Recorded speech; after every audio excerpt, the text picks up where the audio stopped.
최근 트럼프 대통령이 국정 운영에서 가장 초점을 맞추는 것은 11월에 있을 재선이라고 해도 과언이 아닐 것입니다. 그런데 그는 각종 여론조사에서 민주당 바이든 후보에 밀리고 있음이 확인되고 있는 상황입니다. 여기에 이미 많은 국가들은 트럼프 대통령이 재선에 실패한다는 가정 아래 관련 행동을 보이고 있습니다. 이들 국가는 트럼프 대통령 취임 후 미국과 잘해보려고 갖은 노력을 해오던 국가들이었으나 이제 막상 임기 말이 되고 올해 초부터 트럼프 대통령이 본격적으로 지지율이 떨어지고 바이든에 역전되었다는 소식이 들려오자 본격적으로 입장을 바꾼 것일 수도 있습니다. 여기에 트럼프 대통령의 재선 실패 혹은 재선 성공이 한국에는 어떠한 영향으로 다가올지 관련한 많은 사람들의 생각과 언론 보도도 살펴보도록 하겠습니다. 첫 번째, 중국. 트럼프 재선 실패를 가장 원하는 나라. 많은 나라들 중에 트럼프 재선 실패에 가장 가깝게 행동하는 것은 중국이라고 전해지고 있습니다. 트럼프 정부 이후에 중국 당국은 끊임없이 미국과 온갖 국제 이슈를 발생시키며 세계 경제를 휘청거리게 했습니다. 여기에 최근 팬데믹 이후로 지지율이 급락한 트럼프 대통령이 중국의 책임론을 본격적으로 제기하면서 중국은 그야말로 누구보다도 자국에 공격적으로 나오는 트럼프 말고 다른 누군가가 미국 대통령이 되기를 바랄 수도 있는 것입니다. 여기에 트럼프는 상대 후보인 바이든을 중국 편이라고 몰아세웁니다. 그는 지난 25일 자신의 트위터 계정에 졸린 조 바이든만큼 중국에 나약한 사람은 50년 동안 없었다면서 그는 중국이 원하는 건 뭐든지 내줬다고 쓰기도 했습니다. 트럼프 대통령은 최근 미국에서 반중 정서가 고조된 것을 선거 전략으로 활용하는 것으로 보입니다. 실제로 여론조사기관 퓨 리서치 센터의 최근 조사에 따르면 미국 성인 1만여 명 중 중국의 비호감을 표시한 비율이 66%에 달해 2005년 이후 가장 높았습니다. 트럼프 대통령이 이렇게 중국에 완전하게 공세로 돌아온 이유는 간단합니다.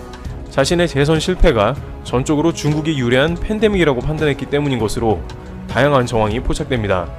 우선 영국의 경제 분석기관인 옥스퍼드 이코노믹스가 트럼프의 유권자 투표 득표율은 35%에 불과할 것이라고 예측했습니다. 이 기관은 1948년 이후 미국 대통령 선거 중에 2번을 빼고 모두 예측해서 맞춘 바 있습니다. 특히 트럼프 대통령이 당선될 때 많은 기관은 힐러리 클린턴이 당선된다고 봤으나 옥스퍼드는 트럼프의 당선을 예측할 정도로 정확한 편입니다. 또한 이 기관은 작년 팬데믹 이전에는 트럼프 대통령이 재선될 것이라고 평가를 내리다가 팬데믹 이후에 급격하게 상황이 역전되어 민주당 바이든 후보가 승리한다고 그 결과를 변경하는 등 사실상 코로나19가 미 대선판을 바꿔놓은 것입니다. 따라서 트럼프 선거 캠프에서는 선거를 망쳐놓고 있는 당사자가 사실상 중국이라고 보는 관점에서 선거 운동을 진행 중입니다. 그 결과 트럼프 대통령은 모든 자원을 동원해서 중국 관련 정책을 초강공 모드로 업그레이드하고 있는 상황입니다. 물론 현재 반중 정서의 흐름은 여야를 초월해 미국 정치계 전반에 흐르고 있는 상황이기 때문에 바이든 후보 역시 중국에 우호적일 수는 없습니다만 자신의 선거 결과를 송두리째 바꿔놓은 것이 중국 당국이라고 생각하는 트럼프 선거 캠프만큼 절박하게 나올 수는 없을 것입니다. 옥스퍼드 이코노믹스는 주별 선거인단 확보 경쟁에서도 트럼프가 210대 328로 패배할 것으로 분석했는데 이는 매우 큰 격차로 오차가 있더라도 쉽게 뒤집을 수 있는 수치는 아닙니다. 반대로 이런 상황은 중국으로 하여금 트럼프 대통령에게 쉽게 굽히지 않고 받아치는 모습도 보이게 하고 있습니다. 예를 들어 중국은 홍콩에 대해 잠시 느슨한 입장을 보이다가 결국 홍콩 보안법을 강행해버리는 모습이 나왔습니다. 또한 최근 팬데믹 책임론에 대해서 갈수록 미국에 강경하게 대처하며 자신들은 방역 모범국이고 미국이나 잘하라는 메시지를 연일 보내고 대미 강경책을 구사하는 모습이 나오며 이는 트럼프 재선을 실패로 보는 게 아니냐는 것입니다. 또한 미국 동맹들을 우회적으로 공격하면서 미국에 대항하는 간접 경고를 꾸준하게 보이는 모습이 나오고 있습니다. 최근 호주가 중국의 팬데믹 책임론을 제기하자 중국은 보리와 소고기 등의 수입을 제한하거나 관세를 올렸는데 이보다 더 한 단계 강력한 조치인 호주 유학 금지와 호주 여행 금지를 선언하는 초강경 모드가 나왔습니다. 사실상 이것은 대한민국의 사드 보복과 거의 같은 조치로 그 강도면에서 오히려 한국의 사드보다 더 강력합니다. 주주친 버크넬대 교수는 중국이 호주를 무시하는 것은 적극적으로 바뀐 중국 외교의 일환이라면서 중국은 호주가 트럼프 정부의 반중국 캠페인에 동참한 최근의 움직임에 불만이 있는 것이 분명하다고 SEMP와의 인터뷰에서 밝혔습니다. 중국은 호주에 불만거리가 많았다고 그는 설명했습니다. 호주가 남중국해에서 미국과 함께 군사훈련에 참여했으며 화웨이를 5G 인프라에서 배제한 데다 홍콩 국가보안법 추진에 우려를 표명하는 성명에 동참했다는 것입니다. 주 교수는 이어 중국은 현 호주 정부가 트럼프 정부의 고압적인 대중국 전략을 열렬히 지지한다는 것으로 본다면서 중국이 호주에 보내고 있는 메시지는 트럼프 정부를 너무 바짝 따르지 말라는 것이라고 말했습니다. 여기에 호주 싱크탱크 중국 정책센터 소장인 애덤 리는 호주가 시범타를 맞고 있다는 취지로 말합니다. 그는 호주를 벌주는 것은 호주의 태도를 바꾸려는 것뿐만 아니라 미국의 다른 동맹과 파트너에 경고를 보내는 것이라고 말했습니다. 일각에서는 중국의 이러한 움직임은 트럼프 대통령이 동맹을 적극 커버하지 않는 것도 원인이라 봅니다. 과거 한국의 사드 보복과 완전 유사한 형태로서 그때도 미국은 한국을 적극적으로 보호하지 않았었는데 이를 중국 당국이 파악을 하여 미국 동맹국들에게 보복하겠다는 본보기를 내보이는 전략을 구사한다는 것입니다. 이번에도 중국은 미국의 불만을 호주에 전적으로 쏟아붓지만 미국은 적극적으로 호주를 막아주지 못한다는 것입니다. 글로벌 타임스에 따르면 중국 호주 관계의 밝은 한 소식통은 소고기 보리 관광 교육에 이어 아마도 석탄이 다음이 될 것이라고 말했습니다. 호주의 중국 유학생만 260만 명이고 작년 호주 중국 관광객은 140만 명인데 이것보다 더 강력한 호주의 아킬레스건은 석탄 수입 금지로 보는 것입니다. 호주 상무부 장관은 호주 경제에 치명타가 올 걸로 판단해 중국 상무부 장과 통화를 시도했으나 실패했다고 전해집니다. 이와 같이 미국과 중국의 관계가 악화되는 가운데 미국에 동조하는 많은 국가들은 엄청난 경제적 피해를 보고 있는데 이는 중국의 트럼프 행정부에 대한 거부감을 시사합니다. 최근 S&P는 한국도 G7에 추가해 G11에 입성하면 제2의 사드 보복이 나올 수 있다고 보도한 바 있습니다. 이렇게 중국은 트럼프 재선을 실패로 바라보는 쪽이며 모든 정책을 그와 관련해 추진하는 모습이 감지됩니다. 두 번째, 일본. 오바마와 같은 친일 컬러 선호. 일본은 트럼프 대통령으로 인해서 그간 누려온 미일 관계의 장점을 상당수 잃어버린 국가로 판단되고 있습니다. 과거 트럼프 대통령이 대선이 확정되자 아베 총리는 미국에 곧바로 날아가는 모습을 보였는데 이는 일본에서 사실상 힐러리 클린턴을 지원했기 때문에 빠른 시간 안에 트럼프 행정부와 상황을 수습하기 위해서라는 소문이 파다했습니다. 실제 일본 내에서는 일본을 지지하고 미뤄졌던 오바마 대통령에 대한 그리움이 진하게 남아있는 것으로 전해집니다. 최근 NHK의 설문조사에서도 일본 국민들에게 역대 미국 대통령 중 오바마가 1위, 트럼프는 현직 대통령임에도 꼴찌를 할 정도였습니다. 트럼프 대통령은 일본을 상대로 전혀 소통이 없고 일방적으로 밀어붙인다는 것입니다. 실제 미일 무역 협상에서 미국은 농수산물과 쇠고기 등의 관세를 상당히 낮춘 반면 일본은 얻은 게 별로 없습니다. 또한 동북아 국제 정세에서도 트럼프 대통령은 G20 이후 북한 김정은 국무위원장을 만날 계획을 가지고 있으면서 아베 총리와는 이와 관해서 전혀 의논하지 않았으며 사실상 북한 외교에서 일본을 배제시키는 모습을 보였습니다. 아베 총리는 북한 김정은 위원장을 아무 조건 없이 무조건 만나고 싶다며 여러 차례 강조했으나 무용지물이었습니다. 이와 같이 트럼프 대통령은 일본에 있어서는 상대하기 어렵고 일방적인 대상이기 때문에 재선을 바라지 않으며 오바마 출신 당인 민주당 인사가 되길 바란다는 것입니다.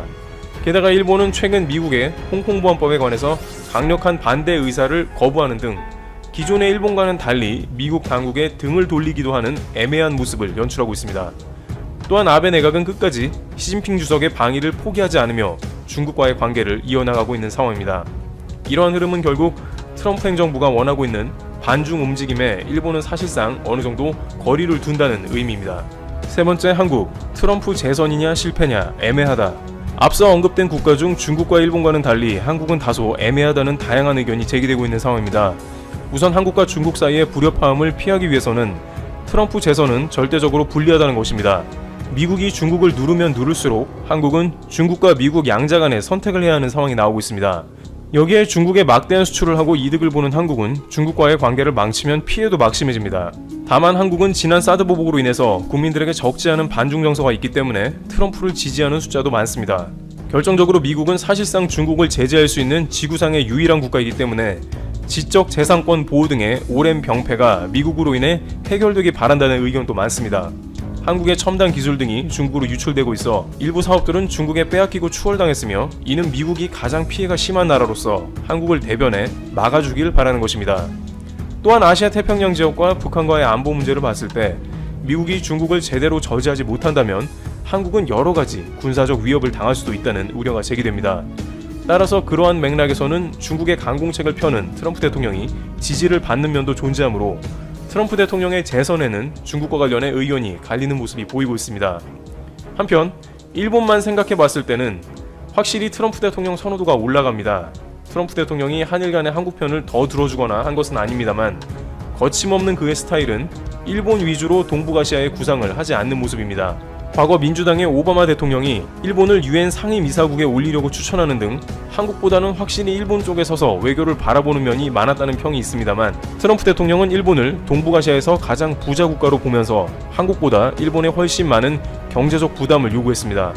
또한 북한 문제에 있어서도 트럼프 대통령은 적극적으로 나서며 한미와 북한 사이에 평화적으로 문제를 해결하자는 중재적인 모습을 보입니다. 이는 오바마 집권 당시 한반도 전쟁 위기론을 제기하던 일본과는 정반대 모습입니다. 일본 당국은 한반도 통일을 부정적으로 보기 때문에 오히려 트럼프 대통령이 한반도 긴장을 완화하는 데는 도움이 되는 것으로 판단됩니다. 다만 하노이 회담 무산 이후에 미국과 북한이 멀어지면서 최근 남북한 관계가 악화로 치닫는 모습이 연출되는데, 트럼프 재선 실패 시 더욱더 이러한 모습은 잦아질 것으로도 파악됩니다. 또한 트럼프 대통령은 최근 한국의 G11 추가 입성을 제안하는 등 일본과는 정반대 모습을 보입니다. 다만 한국의 방위비를 과도하게 받으려는 비즈니스식 외교는 여전히 한국의 안보에 긴장감을 조성하고 있습니다. 이와 같이 한중일은 각각 트럼프 대통령 재선에 대해 다양한 입장을 보이고 있습니다. 다양한 설문조사는 그의 재선 실패를 예상합니다만, 지난 대선 시 많은 변수가 있었기에 이번에도 미국 선거는 쉽게 예상할 수 없다는 의견이 제기되고 있습니다. 바로 어제 강경화 외교부 장관과 일본의 모테기 도시미스 외무대신의 전화통화가 있었습니다. 강경화 장관은 한국과 일본의 수출 규제 문제가 전혀 진전을 보이지 않고 있다 라며 일본이 언급했던 수준의 무역 관리 체제를 이미 한국이 갖췄음에도 수출 규제를 처리하지 않고 여전히 시간만 끌고 있는 일본에 강하게 항의했죠. 자, 그런데 여기서 일본의 모테기 외무상은 한국에 사과를 하는 대신 선을 넘는 발언을 해 논란이 되고 있습니다. 강경화 외교부 장관과 강제징용 피해자에 대한 배상과 관련한 논의를 하던 일본의 모테기 외무상은 한국이 일본 기업의 자산을 현금화할 경우 심각한 상황을 초래할 것이다 라고 발언했습니다. 일본의 언론들도 강경화 외교부 장관과 모테기 외무상의 통화 내용을 특보로 보도하며 한국에 경고의 메시지를 보냈습니다. NHK는 모테기 외무상이 한국에 깊은 실망감을 표시했다 라는 제목의 보도를 냈고, 더 황당한 점은 이 기사에서 일본의 전범 기업이자 한국인 강제징용 기업들을 당시 강제 근무를 했다고 주장하는 이라 표현하며 강제징용은 사실이 아니고 한국 측의 주장일 뿐이라는 뉘앙스로 보도하고 있습니다. 마이니치 신문도 현재 한국 정부가 취하고 있는 조치들이 한일 문제를 해결하는 데 도움이 되지 않는다 라며 한국에 경고의 메시지를 보내고 있습니다. 여기에 아베 총리는 일본 기업의 정당한 경제 활동을 보호하기 위해서 한국에 대한 여러 조치를 검토했다 말했고, 아소 부총리는 만약 한국이 일본 기업들의 금융제재를 강행한다면 일본보다 경제 규모가 작은 한국에 먼저 피폐해질 것이다 라며 넘지 말아야 할 선까지 넘어버렸습니다. 자, 그런데 일본의 이러한 압박은 한국에 전혀 통하지 않았습니다. 지난 2018년 한국 대법원은 일본 제철에 한국인 강제징용 피해자들의 배상하라 명령한 바 있는데, 이 일본 기업은 법원의 명령을 완전히 무시한 채 법원이 보낸 압류 명령 서류조차 거들떠 보지도 않았고 결국 반송됐습니다. 아베 정부만 믿고 어떻게든 시간을 벌어보겠다는 것이죠. 그런데 이제 한국이 더 이상 지켜보지만은 않겠다 선포합니다. KBS의 단독 보도에 따르면 한국의 법원이 일본 제철의 공시송달 결정을 내린 것으로 전해졌는데요. 공시송달은 문제의 기업에게 압류하겠다는 서류를 보냈는데 이를 읽지 않아 법원에 반송된 경우 법원이 서류를 보관하겠다고 알린 후에 일정 기간이 지나면 문제의 기업에게 서류가 전달된 걸로 보는 예외적인 송달 방식인데요. 일본 전범 기업들을 상대로 법원이 공시송달 결정을 내린 것은 이번이 역사상 처음 있는 일입니다.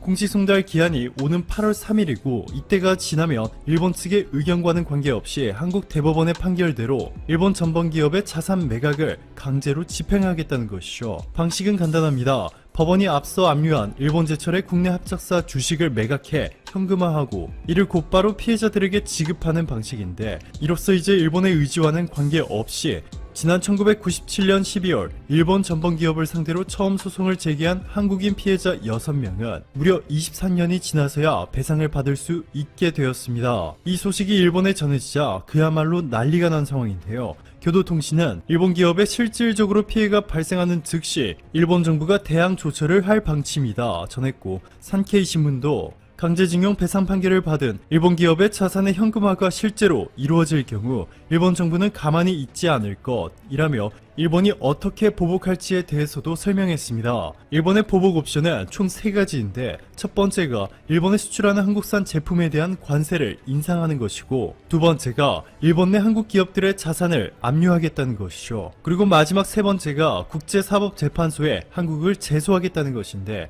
이 일본의 보복 옵션들은 현실성이 매우 떨어진다는 의견이 지배적인 상황입니다. 아무런 명분 없이 일본이 한국산 제품에 대한 관세를 인상하는 것이 불가능할 뿐만 아니라 이를 강행할 경우 국제사회에서 고립됩니다. 게다가 일본이 국제사회의 제재를 받지 않는다고 해도 일본은 카메라 장비, 기계, 자동차 등을 한국에 수출해 해마다 20조 원이 훨씬 넘는 무역 흑자를 챙겨가고 있습니다. 한국과 일본이 서로 관세를 인상할 경우 먼저 백기를 드는 쪽은 일본이 될 수밖에 없다는 뜻이죠.